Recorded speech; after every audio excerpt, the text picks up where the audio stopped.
بسم الله الرحمن الرحيم والحمد لله رب العالمين والعاقبة للمتقين وأشهد أن لا إله إلا الله ولي الصالحين وأشهد أن محمدا عبده ورسوله صلى الله عليه وعلى آله وصحبه أجمعين.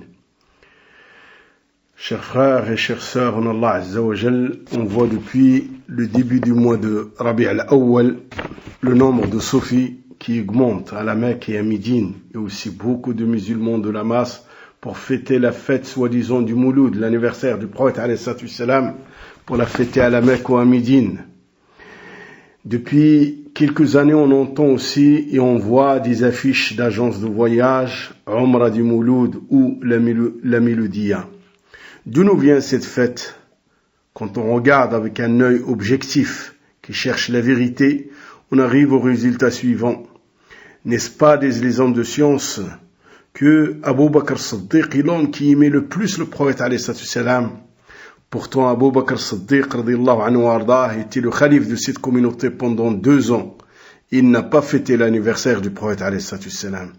Il était le véridique de cette communauté humaine après les prophètes alayhi salam, le plus grand véridique. Et il était le compagnon du prophète alayhi salam dans la grotte, et pourtant il n'a pas fêté l'anniversaire du prophète alayhi salam. Il a sacrifié sa fortune pour faire triompher la religion d'Allah et faire triompher le messager d'Allah, et pourtant il n'a pas fêté l'anniversaire du prophète alayhi salam.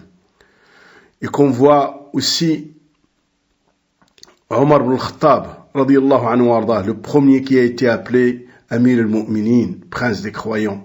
Il a gouverné 10 années et pourtant il n'a pas fêté l'anniversaire du prophète alayhi salam. Et c'était le Farouk. Quand il passait dans une ruelle, Shaitan il y passe pas. Et c'était aussi l'inspiré de cette communauté.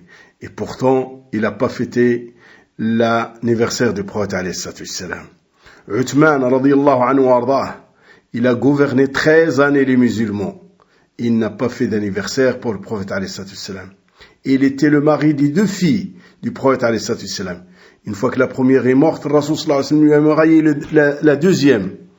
Et c'est l'homme qui a fait les 2 immigrations. La première immigration vers l'Abyssinie et la deuxième vers Médine. Et c'était l'homme le plus pudique de cette communauté. Et pourtant cet homme, qui était le compagnon du prophète alayhi salam, le 3e khalife de cette communauté, n'a pas fêté l'anniversaire du prophète alayhi salam. Ali radiyallahu anhu ardah, qui est le neveu du prophète alayhi salam, le fils de l'oncle du prophète alayhi salam, et qui était le mari de la noble femme, la plus noble des femmes du paradis, qui est Fatima radiyallahu anha ardah, a gouverné 4 années. Et pourtant, il n'a pas fêté l'anniversaire du prophète alayhi salam. Son fils Hassan, radwanullahi alayhi majma'in, a gouverné 6 mois. Il n'a pas fêté l'anniversaire du prophète alayhi salam, l'anniversaire de son grand-père. Et pourtant, c'est le plus noble des jeunes du paradis. Radiyallahu anhu arda. Muawiyah, le meilleur des rois musulmans, a gouverné. Et l'oncle maternel des croyants. Et pourtant, il a gouverné et il n'a pas fêté l'anniversaire du prophète alayhi salam. La dynastie Umayyade, dans laquelle se trouvaient des gouverneurs et des khalifes comme Omar ibn Abdel Aziz. Et pourtant, Omar ibn Abdel Aziz n'a pas fêté l'anniversaire du prophète alayhi salam. Personne dans la dynastie Umayyade ne l'a fêté. Et après, il y a eu la dynastie Abbaside. Les Abbasides, eux aussi, n'ont pas fêté l'anniversaire du prophète alayhi salam. Et au milieu de cette dynastie Abbaside, il y avait Harun Rashid. Il l'a pas fait. Radiyallahu anhu ardah. Et Harun Rashid fait partie de certaines chaînes de transmission dans l'authentique de Bukhari. Il était un grand khalife de cette communauté. Les hommes de science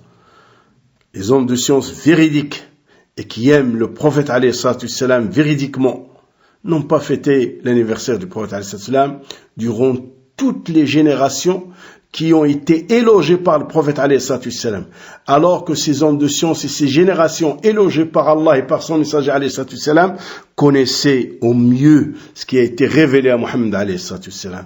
Allah subhanahu wa ta'ala les a dotés d'une grande compréhension du livre et de la sunna. Ils étaient les porteurs véridiques du Coran et de la sunna.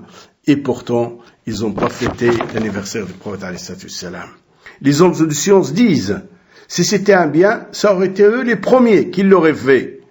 Et ils disent, comme il a dit l'imam Malik, rahimahullah, ce qui n'a pas été une religion à l'époque du prophète alayhi salatu wassalam, de ses nobles compagnons, il ne sera pas une religion aujourd'hui. Et ce que tout le monde sait, c'est que Rasul sallallahu alayhi wa sallam n'est mort qu'après que la religion soit parachevée, après qu'Allah subhanahu wa ta'ala a comblé cette communauté de ses grands bienfaits, lui avoir parachevé sa religion. Et Rasul sallallahu alayhi wa sallam a averti cette communauté d'innover ou de ramener quelque chose de nouveau dans la religion d'Allah azza wa jal. Et il a averti, radiyallahu anhu wa ardah, sallallahu alayhi wa sallam, la communauté de faire quelque chose que les nobles compagnons n'ont pas fait, que lui n'a pas fait. Et qu'on sache qu'Allah subhanahu wa ta'ala nous couvre tous de sa sainte miséricorde, que ces générations qui ont été élogiées par Allah, par son messager alayhi salam, n'ont pas connu quelque chose qui s'appelle le mouloud ou l'anniversaire du prophète alayhi salam. Ceci est une innovation inventée de toutes pièces par un groupe ésotérique qui sont les Ubaydiyoun, les Khubatha, les Rafida, les mécréants. Et alors peut-être celui qui l'a créé, Al-Mu'izz li dinillah, plutôt c'est le déshonneur de la religion, cet homme, parce que dans son état, la mécréance avait pignon sur rue, et il avait permis toutes sortes de perversités, et il a autorisé la consommation de l'alcool, et il a autorisé l'adultère avec tout et n'importe qui. Et il a déclaré son désaveu du pieux prédécesseur d'Allah alayhim, et il les rendait mécréants, dans son état rendait mécréants, les nobles compagnons d'Allah alayhim sur les chairs de prône, sur le manabir. Ce malheureux mécréant, c'est lui qui a innové la fête du Mouloud. Et il a fait que ce soit 6 fêtes, 6 anniversaires. L'anniversaire du prophète alayhi salam, l'anniversaire de Ali radiyallahu anhu warda, l'anniversaire de Fatima, l'anniversaire de Hassan, l'anniversaire de Hussein et son anniversaire à lui-même. Et c'est resté une sunna chez les Ubaydiyoun qui se sont donné le nom de Fatimites pour attirer la masse vers eux. Et la masse a gobé cette innovation de ces Ubaydiyoun.